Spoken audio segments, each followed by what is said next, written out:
പാലക്കാട് വാണിയംകുളത്ത് വൻ തീപിടുത്തം. തെരുവിനോട് ചേർന്നുള്ള 7 ഏക്കറോളം വരുന്ന കുന്നിലാണ് തീ പിടിച്ചത്. കുന്നിന്റെ ഒരു ഭാഗത്ത് ഉച്ചയോടെ തീ പടർന്നിരുന്നു.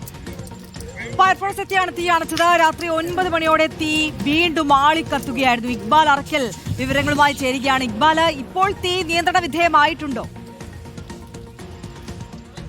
ഇന്ന് ഉച്ചയോടുകൂടിയാണ് ആദ്യം വാണിയംകുളം തെരുവിനോട് ചേർന്നുള്ള 7 ഏക്കറോളം വരുന്ന കുന്നിന് തീ പിടിക്കുന്നത്. പിന്നീട് ഫയർഫോഴ്സ് ഉദ്യോഗസ്ഥർ എത്തുന്നു, തീ പൂർണ്ണമായും നിയന്ത്രണ വിധേയമാക്കുന്നു. പക്ഷേ രാത്രി 9 മണിയോടുകൂടി വീണ്ടും ഈ കുന്നിന് തീ പിടിക്കുകയായിരുന്നു എന്നുള്ളതാണ് നാട്ടുകാരിൽ നിന്നും ലഭ്യമാവുന്ന വിവരം. ഇപ്പോൾ ഈ 7 ഏക്കറോളം വരുന്ന കുന്നിന്റെ 3/4 ഭാഗവും കത്തി നശിച്ചിട്ടുണ്ട്. ഇപ്പോൾ കൂടുതൽ ഫയർഫോഴ്സ് യൂണിറ്റുകൾ ഇവിടേക്ക് എത്തി ഈ തീ നിയന്ത്രണ വിധേയമാക്കാനുള്ള ശ്രമത്തിലാണ്. കാരണം ഈ കുന്നിന് സമീപത്തായി നിരവധി വീടുകളുണ്ട്, ഒരുപാട് കുടുംബങ്ങൾ താമസിക്കുന്ന ഒരു മേഖലയ്ക്ക് സമീപത്തായാണ് ഇത്തരത്തിലൊരു തീപിടുത്തം ഉണ്ടായിരിക്കുന്നത്. അതുകൊണ്ട് തന്നെ നാട്ടുകാർക്ക്, ആളുകൾക്കെല്ലാം വലിയ രീതിയിൽ ആശങ്കയുണ്ട് തീ പടരുമോ എന്ന കാര്യത്തിൽ. അങ്ങനെ തീ കൂടുതൽ പ്രദേശങ്ങളിലേക്ക് പടരാതിരിക്കാനുള്ള എല്ലാ സജ്ജീകരണങ്ങളും ഒരുക്കുകയാണ് ഇപ്പോൾ അധികൃതർ.